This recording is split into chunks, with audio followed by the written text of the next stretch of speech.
How's everybody? What a cool event. You know, I never had the opportunity to go to RDC, and this is certainly my first NET meeting, and what a great room and a great event. I was so glad to see a lot of old friends that I've known for years, at different events, and others of you I know through just Facebook stalking and being Facebook friends with you or seeing you in pictures, and it's great to place names with faces. I'm really excited to be here today. So welcome to beautiful and sunny Arizona. I am not originally from here, originally from the Philadelphia area, so big Eagles fan. I know Monroe was on the agenda earlier, so I got to give my Eagles plug. So thank you to Dave, Josh, and John, and the entire NET team for inviting me to speak here today. I'm here to talk to you about money. Some of the things that we talk about, you'll be able to take action on right away, and other things might be more applicable to you in 6 months or a year or a little bit down the road. But if you take good notes today, I promise that the you of 25 years from now will be very happy that the you of today took action on this topic. This is an exciting time to be a CSP in our business. We have more people in a position to save more money than ever before. I remember the days when we only had a handful of people that were selling $100,000 in a year nationwide. In 2017, you may have heard the stat, 242 representatives sold over $100,000 last year. 110 reps sold over $200,000. 41 reps over $300,000, 15 over $400,000, and 9 reps over $500,000 in sales. All of that growth means a lot more money being earned by the people in this room. So today we're going to talk about where it's going. So let's talk about your savings mindset. Let's just say the best time to save your first $10,000, $50,000, $100,000 plus was years ago, and the next best time is as soon as possible. My goal today is going to help you get a clearer picture on your financial vision that you're trying to pursue, and I'll give you a few personal recommendations for what pieces to put in place and in which order to do it. Before we do that, I have a disclaimer. So I am not a financial advisor, but I am a 37-year-old who has saved quite a bit of money through the knife business. And what's exciting is that there are a lot of people in this room who have too. I want to thank you for those of you who filled out the survey prior to the event. I tried my best to weave in as much from the responses and requests that we got through those surveys. So there's some people in this room who have some very impressive savings levels. And what I'll tell you is that certainly for me, that financial success didn't happen because I sold the most. It didn't happen because I was really savvy in the stock market and picked the right stocks. It didn't happen because I got lucky in real estate and sold at the right time. It happened because I learned to be consistent and an aggressive saver. And I developed some habits through things that I learned in the business and people I was surrounded by that can work for anybody in this room. And I will tell you, and I've said it to my guys before, I'm not particularly money motivated, but I am absolutely freedom motivated. Freedom to do what I want, when I want, with whom I want, whenever I want. I want to be the dad who's able to go to all the games and practices and go to the school events. I don't want to have to count how many vacation days I have left. And certainly money does provide a lot of that freedom, and lack of financial fitness certainly does take it away. So those are the things that drive me, and being financially responsible is how I get there. So I don't spend frivolously, I save frivolously. Most people buy things in life and say, I'll figure out a way to pay it off later. A different philosophy that I encourage you to adopt is, if I save enough money until it feels a little uncomfortable, then it will keep a constant fire lit underneath of me that I got to keep producing results. So by being an aggressive saver, I don't give myself the luxury of just sitting back and coasting. I'll figure out a way to earn more money later to pay for those expenses coming in 6 months or a year. But when I got money in my account that's more than what I need right now, I'm saving it. I'll find a way to earn more later. Now, I know some of you are thinking, Wes, I like to live for the moment. Why save for 25, 30 plus years from now? You only live once, right? I'm not saying I don't treat myself, right? I really like awesome meals with great friends. I love making people feel great for their accomplishments and spending money. I'm taking our CSPs to Sedona Flagstaff to some ridiculous vacation rental next week and a ski snowboard day. Though I like spending money on those types of things. You know, as an out-of-state sports fan, I have every sports package on DirecTV. Like, there's places where I splurge, right? But it's about asking your future self for permission. So one of the ways to save more money is by lowering your unnecessary expenses when you're thinking about spending money. So ask yourself, 30 years from now, how much is this purchase costing me versus if I were to take the money that I would have spent on this thing and save it or invest it, how much would that turn into 30 years from now? So in other words, how much is this thing that I'm buying today really costing me in retirement? Here's the rule of thumb, times 14. Times 14. If the market averages 8 to 10%, let's say, over the next 30 years, that formula will give you approximately how much this purchase today is costing the you of 30 years from now. Spend $5 on coffee every day. Every time you do it, think about spending $70 on that same coffee. That better be some damn good coffee. $50 a week on lunches, let's say. Some of you guys are like, that is nothing compared to what I spent, right? Imagine spending $700 a week on lunches because that's how much it's costing you. Concert, maybe a night out, right? $100 on concert tickets, couple drinks. That's a $1,400 night out. You know, some concerts that might totally be worth it. Others, maybe not so much. One of the most requested topics that I got through the survey was, what does financial independence look like and how soon can I get there? Here's the rule of thumb. You can retire or work because you want to, not because you have to, when you can live off of 3 to 4% of your nest egg. So in other words, you got to build your nest egg up to the point where 3 to 4% of that per year is enough for you to pay all your expenses and live rather comfortably. So if you can live on $50,000 a year, that means you need your nest egg to be at $1.25 million. And that means that by taking 4% out a year, that money won't run out through your retirement years, is basically what that means. $100,000 a year, if you're like, hey, that's a good number for me, I can live off of that with family and we're super comfortable and be able to travel and still do fun things, hey, that's 2.5 million nest egg that you should be working towards over the next blank number of years. Now, 1.25 million, some of you guys, I know, I remember thinking, holy moly, like how am I ever going to get there, especially if you're just starting to save. But check this out. And I gave you this in the handout too. If you are 25 years old right now with zero in savings and you got serious about savings and averaged $20,000 a year saved for the next 15 years and then stopped investing, you'd have about $600,000 saved by age 40 with all that compounding interest. Even if you didn't add another dollar to it after that and you just let it sit, you'd hit 1.25 million by age 50. And then if you continue to let it sit for another 15 years by age 65, you'd have $4 million. You'd be able to take out $160,000 a year from age 65 on without ever worrying about money, without ever having to worry about being a burden to your kids, just by working your tail off for the next 15 years and saving $20K a year. Now, some of you guys, again, Wes, $20K a year, holy moly, I'm nowhere near that right now. How am I going to make that happen? Well, I will tell you that, and then for 15 years, I'm going to sustain that performance.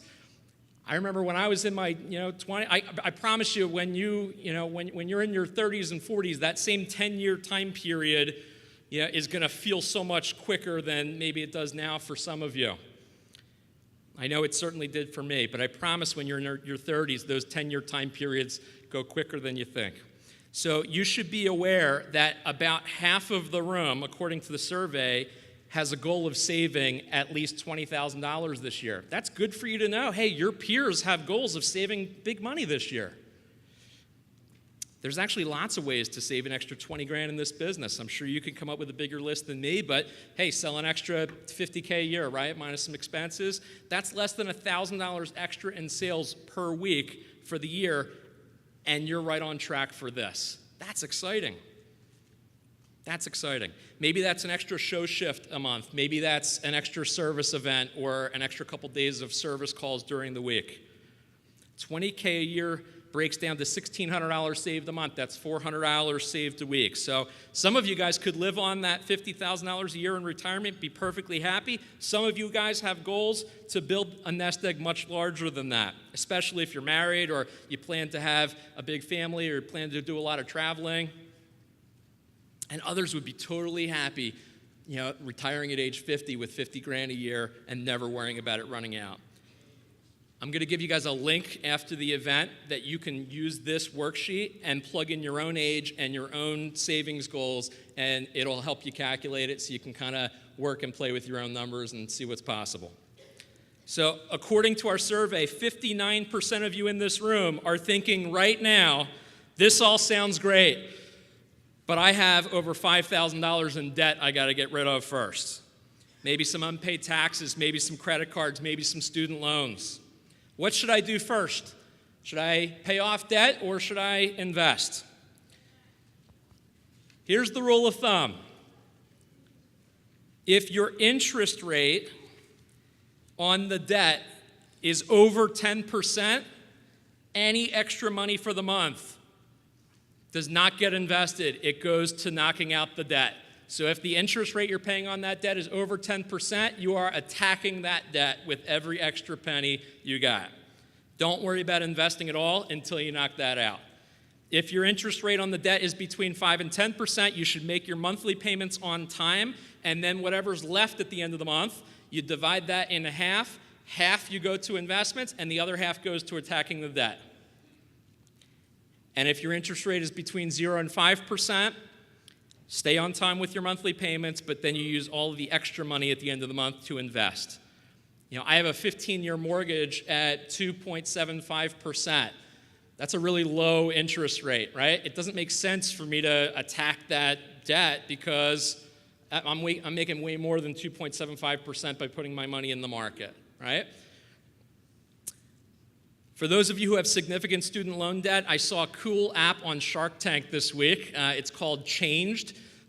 Changed, so if you're changing something, right? So it's the Changed app, and it helps you budget and make small overpayments on your student loans, and it can actually help you save $5,000 to $10,000 over the course of your student loans, so in terms of lowered interest. Pretty cool. Let's talk about where to save your money. So some people make investing in real estate the main part of their investments. That's totally fine. We have several people in the room who have done really great with that strategy and using that as their main vehicle. We have others that put real estate investing on hold until after they've hit some key nest egg milestones like I talked about earlier. There's no right or wrong here. It's about what you're most comfortable with, what you're most educated about, and what fits with your risk tolerance. What fits with your goals? I will, however, say that it takes a lot more time, education, and research to pull off a profitable real estate deal than it does to open an investment account and just keep socking away money and letting it compound over the long haul. So if you're not really committed to that extra time it will take to learn about the real estate laws, to hire a property manager if you're not committed to managing it yourself, then you're probably better off just consistently putting your money into the market and letting it compound. If you are dedicated to learning about it, it could be a great fit for you. Here's why. This is really exciting. This is historical interest rates in our country. You may be able to buy a house or a rental property at a time when interest rates are still historically low. In your parents' lifetime, in our parents' lifetime, 6 to 8% mortgage rates were very, very normal. If they bought a house in the mid-1980s, they paid 16 to 18% interest. Today, interest rates are between 3 and 4%. The moral of the story, right now is a great time to save, whether it's for your own house, a rental property, or for socking away money for your retirement nest egg. The key is to get serious about savings and start making some moves. So the order of investments. Let's say you're starting to accumulate some money, you're wondering where to put it. Some people just hold on to it because they're not sure where it should go, so then they end up bleeding through it, and they're like, oh man, I had all this money, and where did it go? Here would be my suggestions based on what most good financial advisors would tell you. The first is what's called an emergency fund. How many of you heard, hey, I got to get an emergency fund going? When you have a 3 to 6 month emergency fund that covers expenses for a handful of months, what that does, the emergencies that pop up, meaning a flat tire or something like that, when you have an emergency fund, emergencies become inconveniences instead of emergencies. Out of the field for a few weeks, maybe an injury, an illness, a family situation, just a slow period in your business. You're not freaking out. You're not job searching. You've got cushion to bounce back from. When you have this in place, those surprise expenses don't hurt as much. After that, you'll want to start putting money in a place where it can grow and compound, and you can take advantage of that. That won't happen in savings, in a savings account, and it won't happen under your mattress. And unfortunately, it won't happen in your Vector withholdings account either, right? So it's got to be put somewhere, right? Now, by the way, your emergency fund can be fully funded through that withholdings account. I think it's an awesome tool to have that automated savings. But then you got to have a plan of, hey, if once it gets over a certain point, I got to put it somewhere where it's going to grow. So when you're trying to build wealth, one way to do that is to minimize how much you're going to pay in taxes, both now and in the future. So there's only one account in the financial world that is never taxed. It's not taxed when you put the money in, and it's not taxed when you take the money out. Does anyone know what kind of account that is? It's called an HSA. It's called a health savings account. So if you're not on anyone else's health insurance plan and you have your own health insurance plan that's like a high deductible plan, then your first investment each year is to an HSA. It's $34.50 per year is the max for 2018.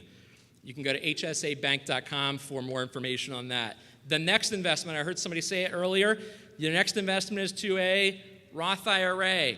$5,500 is the max per year. So you pay tax on a Roth when you put the money in. So you pay tax on it when it's little, but then after it grows and gets bigger and bigger and bigger, it is tax-free when you take it out. So all of that growth is tax-free. So that's why a Roth is a great investment. So if you're in your 20s and all you did was these first two things, an HSA and a Roth, HSA and a Roth, it's about $9,000 a year, right? If I just crank that out, right, that is an awesome, awesome start. That is an awesome place to start. If you're married, your next step would be to possibly fund your spouse's Roth IRA. Next step would be what's called a solo 401k. $18,000 a year is the max for that. That's the most you can put in. It also gets you an $18,000 deduction off your net income. So it lowers the amount of taxes you pay that year when you put money into a solo 401k as well. Next would be profit sharing. About 20% of your net income is the max that they allow you to put in. So you may have heard of like a SEP account, okay? That would fall into this category. Okay, so talk to your accountant to get the specific numbers that apply to you based on what your net is or what you're reporting to their IRS as your net, right? So after that, any additional investing can go into a low-fee index fund. For most of you, since you're investing for the long haul, watching the stock market on a daily basis, oh, the Dow went up today, the S&P 500, for most of you, you could care less what the Dow did yesterday or this week or this month or in the next couple years.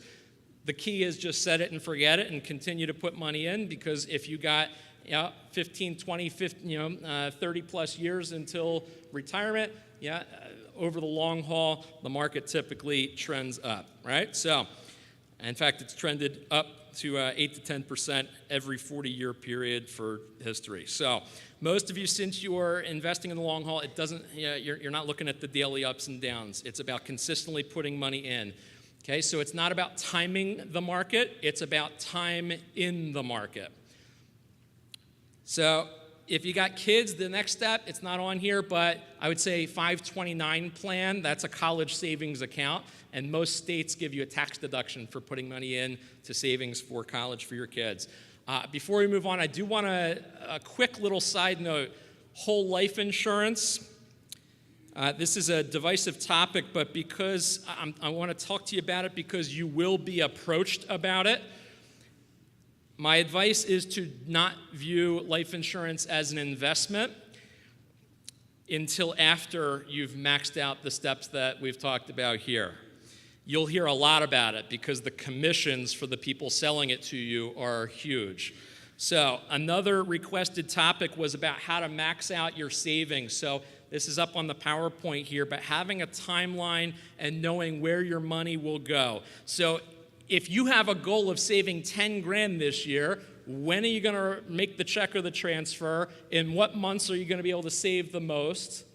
When are your vacations? When are your big push weeks? When are your big shows? Right? So think about that. What does your cash flow look like throughout the year, and when can you save the most? So here's an example, right? In January, I'm going to save $1,000, and in February, I'm going to try and save $2,000 or whatever, right? Where will that money come from? Is it bonus? Am I going to save my bonus that month? Is it from withholdings? Is it because I'm working my biggest show of the year? If I set my voluntary withholdings to 5% or 7% or 10%, how much do I need to sell in order to hit my savings goal? So some extra questions to think about. Do you have an accountant? Who is that person? How much experience does that person have with 1099s? A good accountant will pay for themselves because they'll find more deductions than what you can find on your own. Filing taxes. Some of you are behind. And if that's you, does your DVM know? Does your region manager know? Do you have a plan together? There are people that are in much worse positions than you are currently in who have turned it around. But it will take hard work and a good plan. You're in a business that you can get out of it much faster than anywhere else. Do you have health insurance? If not, you're only one car accident away from being bankrupt. On Vector Connect, the Direct Selling Association has partnerships with national providers for 1099s. So check it out, right? A lot of times you'll be surprised. It's actually more affordable than you think for a lot of you. Do you know your net worth? Even if it's negative right now, do you know it? Got to know it to grow it. So I gave you a worksheet on how to calculate your net worth. Where could it be 3 years from now? When will you hit 50,000 or 100,000? What about 500,000? How many years is that going to take? I remember the day that my net worth went from negative to zero. By the way, I've never been so excited to say, I am worth nothing, right? It was awesome. It felt so good. In our division, my commitment is that our managers and CSPs are taking steps to become wealthy, not just earning the most, but saving the most. And as a division, I checked this morning, we have $183,000 in combined Vector withholdings as of this morning in our division. I would love to see the people in this room become the most financially fit group of young and young at heart entrepreneurs in the country. Over the next few years, I would love to start celebrating not just sales milestones, but savings milestones of 50,000 and 100,000 and more. I want to be able to look back 25 years from now and say that these meetings helped to drastically change your financial future. So let's review your 2018 sales so far. We are now 1 month into 2018. We are 8% into the year. 8% is in the books. Has 8% of your savings goal been reached? If not, how does your activity or actions need to change in order to stay on track for your savings commitment for the rest of the year? It's easy to let ourselves slip a little bit and rationalize it away, or tell ourselves that we'll make up for it in another month or by having a bigger push week later. But the truth is that you don't get that time back. Selling 10K less per campaign than you did the previous year is a huge hit to your financial future. It might not sound like that big of a deal, and you might say, I'll make up for it later, but Selling 30K less, that's 10K a campaign. That's $15,000. That $15,000 that you didn't earn because you slipped a little, if you invested that $15,000, that's an extra $300,000 in retirement. The greatest gift we all have working with Cutco is that we have the ability to completely change our income from one year to the next, from 1 month to the next, and even from 1 week to the next. In your handouts, I gave you a recommended book and blog list. These are just some goodies that I think some of you guys will really appreciate. We gave you that worksheet for calculating your net worth. There's some great ones online too. Mint is a good one. Personal Capital is a great one. I like that one. I gave you a financial independence roadmap example, so that's the example of the 25-year-old, but we're also going to give you guys a link as well post-meeting that you'll be able to make your own sheet that mimics that based on your age and how much your goals are to save over the next blank number of years and see where that gets you. So it's a pretty neat document and an Excel doc there. Special thanks to Adam Stock for helping me work on that, by the way. So we gave you tips for taking actually I don't think you have this, but tips for taking a financial health day. I'm going to recommend, some of you guys have heard, I'm going to take a half day for personal growth, or I'm going to do that. I'm going to encourage you to plan a day at some point in the next 6 months that's a financial health day. So here's what I mean by that. This is a day where you're going to try and negotiate lower rates with all of your providers. So you're going to call your insurance company, your banks, your cable company, your phone company, your internet company, all the companies that you do business with. How many of you have seen that those companies advertise better rates to their new subscribers than they do to their existing subscribers? Right? The teaser rates. With a little bit of sales skills, which I don't think you'll have an issue with, you could likely get much lower rates on a lot of the things that you are already paying for. Yeah, it might be $20 here or $50 here or $100 here, but that stuff adds up quick. Cancel any recurring payments, right? Just check your bills and see what comes up every month. And you're like, man, I don't even use that anymore, right? Why am I still paying for that?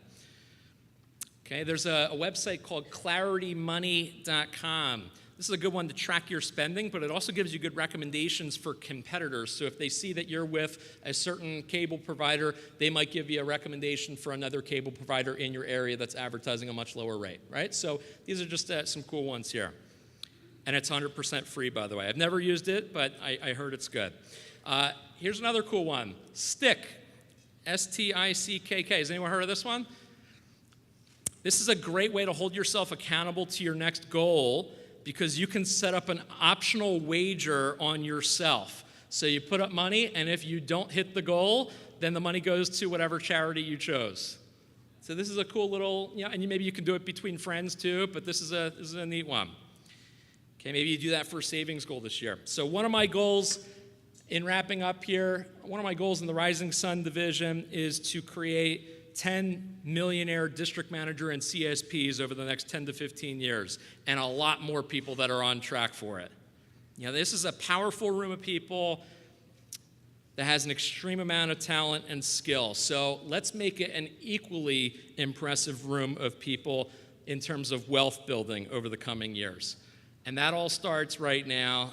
I'm going to challenge you to make this your best savings year yet, and I hope you found this stuff valuable. Thanks again for having me.